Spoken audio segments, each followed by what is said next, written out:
اس کے اندر اللہ تعالیٰ اور اس کا بندہ ہوتا ہے، یہ یعنی عبد اور معبود کا کے بیچ میں کوئی تیسری چیز نہیں ہوتی، بالکل ڈائریکٹ ریلیشن شپ ہے، اور بالکل ایسا ہی ہے جیسے قیامت کا منظر ہو کہ بندہ ہے اس کا رب ہے۔ جیسے قیامت کے دن ہم اپنے اللہ کے سامنے اکیلے اکیلے پیش ہوں گے کہ وَكُلُّ يَأْتِيهِ يَوْمَ الْقِيَامَةِ فَرْدًا، ہر شخص اللہ کے آگے جو ہے اکیلا فردن اللہ کے آگے کھڑا ہوگا یوم القیامہ۔ تو یہاں دنیا میں اللہ تعالیٰ نے اس کی ریہرسل کرائی ہے نماز کی صورت، اور جب نماز میں اللہ تعالیٰ کے ساتھ وہ ہوتا ہے تو اللہ کے ساتھ وہ اپنے جو اس کے ساتھ گزری ہوتی ہے، جو اس کے ساتھ معاملات خراب ہو رہے ہیں، یا اپنے رشتہ دار میری ایسی تیسی کر رہا ہے، میں خاموشی سے اس کو برداشت کر رہا ہوں، یہ ساری باتیں اللہ کے آگے رکھ سکتا ہے وہ، کس کے آگے رونا دھونا کرے گا کہ یا اللہ ہمیں وہ صبر دے، یا اللہ ہمیں وہ طاقت دے، آپ ہی نے ہمیں رشتہ نبھانے کے لیے کہا ہے۔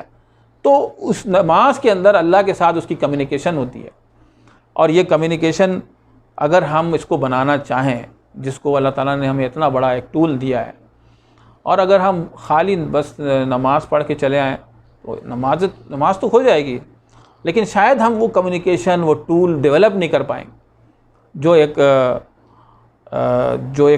ہم نے اللہ نے ہمیں ایک موقع دیا ہے۔ تو یہاں فرمایا جا رہا ہے کہ وَأَقَامُوا الصَّلَاةَ، یہ 5ویں نمبر کی بات آئی، چوتھے یا 5ویں۔ پہلی بات کیا ہے؟ عہد نبھانا، دوسری بات کیا تھی؟ رشتہ داری نبھانا، تیسری بات کیا ہے؟ صبر کرنا، اور یہ چوتھی بات ہے کہ یہ صبر حاصل کیسے کرو گے؟ نماز سے کرو گے۔ پھر آگے بات آئی وَأَنفِقُوا مِمَّا رَزَقْنَاهُمْ سِرًّا وَعَلَانِيَةً، یہ 5ویں بات ہے کہ خرچ کرو اس میں سے جو ہم نے تمہیں دیا ہے، اللہ نے جو کچھ ہمیں دیا ہے، ظاہر ہے ہم یہ حاصل نہیں کر سکتے تھے، اللہ نے ہمیں وہ صلاحیتیں دیں، وہ ذہن دیا، وہ ہاتھ، وہ پیر، وہ ساری طاقتیں دیں جس کے ذریعے سے ہم یہ کچھ کما لیتے ہیں۔ تو یہ اللہ تعالیٰ فرما رہے ہیں یہ میرا دیا ہوا ہے، اور میرے دیے ہوئے رزق میں سے تم خرچ کرو۔ کیسے؟ چھپے اور اعلانیہ، ایک ہاتھ کو اگر دے دوسرے کو خبر نہ ہو، یہ بھی ہے، اور اعلانیہ بھی کرو کہ جب ایک بڑی مصیبت آ جائے، جیسے آج کل سیلاب کی صورت میں ہے، اور آپ سمجھتے ہیں کہ میرے اعلان کرنے سے دوسروں بھی اس سے فائدہ اٹھائیں گے، یا دوسرے بھی اس میں بڑھ چڑھ کر حصہ لیں گے، تو ہمیں چاہیے کہ ہم لیکن نیتوں کا حال اللہ جانتا ہے، اس لیے نیت یہ ضرور رکھیں کہ ہم نے یہ نیت کی ہے کہ یہ اللہ کی خاطر ہم دے رہے ہیں، اس کی مخلوق کی بھلائی کے لیے۔ یہ آئی 5ویں بات جس کے اندر اللہ تعالیٰ خرچ کرنے کے لیے کہہ رہے ہیں، کیونکہ دیکھیں دنیا کی محبت جو سب سے زیادہ جس چیز سے ہوتی ہے وہ ہمارا مال ہے، ہم اس کو بہت عزیز سمجھتے ہیں، بہت قریب رہتا ہے وہ ہم سے، اور دنیا کی محبت اگر نہیں ٹوٹے گی تو آخرت کی محبت کیسے آئے گی؟ پھر جنت کا کیا سوال؟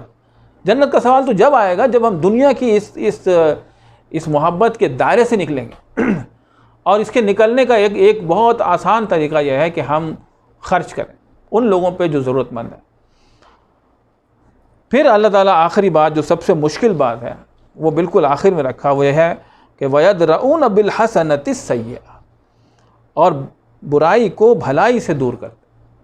کوئی میرے ساتھ برائی کر رہا ہو، مجھے تنگ کر رہا ہو، میری عزت اچھال رہا ہو، میرے ساتھ اس کا رویہ اچھا نہ ہو، اور میں اس کے ساتھ بہت اچھا رویہ رکھوں، یہ سب سے مشکل ترین کام ہے جس کو اللہ تعالیٰ نے آخر میں رکھا ہے ان لوگوں کے لیے جو جنت جانا چاہتے ہیں۔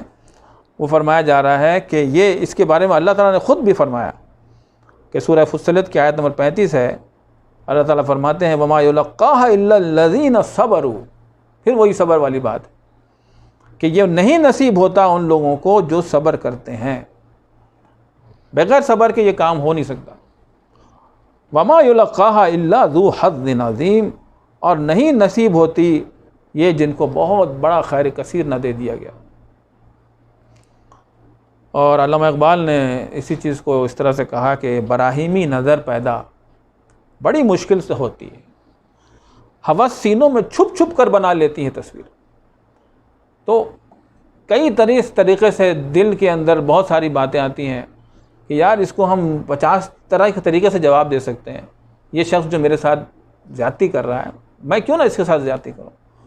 میرے ہاتھ بندھے ہوئے ہیں، میرے منہ میں زبان نہیں ہے. یہ جو کچھ کہہ رہا میں اگر یہ ایک بول رہا تو میں 4 کیوں نہ سناؤں. لیکن اللہ تعالیٰ فرما رہے ہیں کہ تم جو ہے وہ صبر سے کام لو اور برائی کو بھلائی سے دور کرو. اب یہ دیکھیے کہ بھلائی سے دور کر دینے سے جو اس کا رزلٹ آنا ہے وہ کیا ہے کہ یہ پھر صرف دکھاوے کا نہیں ہے، یہ واقعی جینوئن ہے کہ ایک آدمی اس کے ساتھ زیادتی کرے، اور اگر وہ زیادتی کرنے والے کے ساتھ کوئی شخص اچھائی بھلائی کر لے کہ جب وہ مشکل میں پڑے اور اس کو پتہ چلے کہ یار وہ جس نے مجھ سے زیادتی کی تھی وہ اب مشکل میں ہے، اور اس کو کوئی مشکل حل کر دے، اس کی کوئی ضرورت پوری کر دے، وہ شخص کہتا ہے، اللہ تعالیٰ فرماتے ہیں فَإِذَا الَّذِي بَيْنَكَ وَبَيْنَهُ عَدَاوَةً كَأَنَّهُ وَلِيٌّ حَمِيمٌ.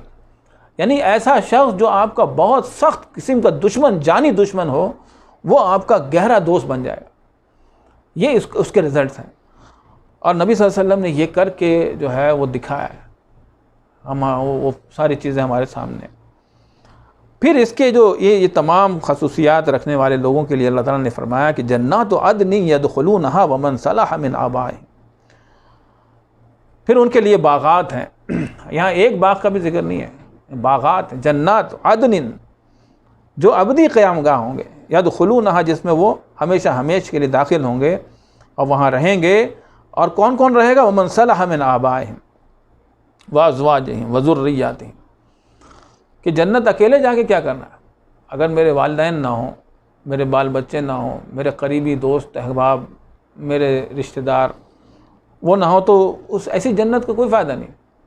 تو یہاں فرمایا جا رہا ہے کہ نہیں، ایسا نہیں ہوگا. اللہ تعالیٰ جانتے ہیں کہ ہماری ضروریات کیا ہیں، ہماری نفسیات کیا ہے. وہ ہمارا خالق ہے. فرما رہے ہیں کہ اس میں وہ ان کے آباء و اجداد، ان کی بیگم، ان کے ازواج، ان کے ذریات، ان کے بال بچے. اور جنت میں اگر یہ لوگ نچلی جنت میں ہیں، جنت کے بھی کئی درجات ہیں، تو ان کو اللہ تعالیٰ جو ہے وہ اوپر والی جنت میں سب کو اکٹھا کر دے گا. والدین اگر اوپر والی جنت میں ہیں تو نچلے والوں کو اپ گریڈ کر دیا جائے گا اور اوپر والی جنت میں وہ آ جائیں گے اور سب ایک جگہ رہنے لگیں گے. پھر کیا ہوگا کہ ایسی جنت نہیں چلے جائیں گے، بلکہ وَالْمَلَائِكَةُ يَدْخُلُونَ عَلَيْهِم مِّن كُلِّ بَابٍ. ان کی ریسیپشن کے لیے جنت کے جو وہ محل ہے اس کے ہر دروازے پہ فرشتے کھڑے ہو کر کے ریسیپشن کر رہے ہوں، ریسیو کر رہے ہوں. اور صرف ریسیو ہی نہیں کر رہے ہوں گے، کچھ ڈائلاگز بھی ہیں جو اللہ تعالیٰ فرماتے ہیں سلام علیکم بما صبرتم. اور وہ کہیں گے تم پر سلامتی ہو بما صبرتم. یہ جو اس کی کنجی ہے اصل وہ صبر ہے، کہ تم اپنا صبر کے ایک معنی ہے استقامت بھی ہے، کہ جو کام آپ کو پتہ چلا کہ اللہ نے یہ کام ہم سے کہا ہے کرنے کو، ہمارے مخالفتیں ہوں، لاکھ ہمارے خلاف لوگ جا رہے ہوں، لیکن ہم اس کے اوپر ثابت قدمی کے ساتھ زندگی بھر اس پہ عامل رہے، تو اس کے لیے پھر وہ لفظ صبر اس کے معنی میں آتا ہے کہ تم چونکہ صبر کرتے رہے ہو تو تمہیں اللہ تعالیٰ نے یہ نعمت عطا کی ہے. فنعم عقبی الدار. اور کیا ہی خوبصورت ہے یہ آخرت کا گھر. اب یہ دیکھیں کہ یہ تو سب چیزیں ہمیں پتہ چل گئی ہیں کہ یہ جنت میں جانے والوں کے لیے کیا ان کے کریکٹر ہونے چاہیے. دوستو ہم اگر تھوڑی دیر کے لیے سوچیں کہ یہ جو بھی زندگی گزار رہے ہیں اس نے تو ختم ہونی ہے، پھر اس دنیا نے بھی ختم ہونی ہے، پھر ہمارا فیصلہ ہونا ہے. ہمارا فیصلے دو میں سے ایک ہونا ہے، یا تو ہم جنت میں جائیں گے یا ہم جہنم میں جائیں گے.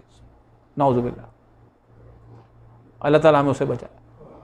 تو ہمیں ڈیسیشن لینا ہے، ہمیں فیصلہ کرنا ہے.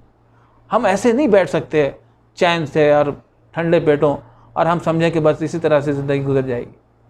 دوستو ہم نے ڈیسیشن لینا ہے کہ ہم نے اپنی، اگر ہم فرض کیا خدا نخواستہ اگر فیصلہ ہمارے خلاف ہو جائے تو بتائیں کہ یہ زندگی کس کھاتے میں، ہم کیوں یہ زندگی گزار رہے ہیں جب ہمارے نظر میں، ہمارے ٹارگٹ میں وہ چیز نہیں ہے جس کو ہمارے ایمان کا حصہ ہے.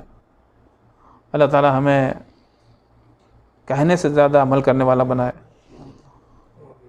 اللہ تعالی ہمیں وہ کردار عطا کرے جس کے ذریعے سے ہمیں جنت نصیب ہو. اور یہ جو جنت جانے والے لوگ صرف آخرت ہی میں وہ جنت نہیں ان کو ملے گی، بلکہ اس دنیا میں بھی وہ جنت کا ایک نقشہ پیش کریں گے. اور وہ جس کو نبی صلی اللہ علیہ وسلم نے ایک مثالی ریاست بنا کر کے دکھایا کہ جس میں لوگ یعنی وہ وہاں پہ کوئی صدقہ لینے والا نہیں تھا، یعنی اتنی فراوانی، اتنی خوشحالی کہ صدقہ لینے کے لیے جو ہے ان کو ڈھونڈنا پڑتا تھا لوگوں کو، اور کہیں دور دراز جانا پڑتا.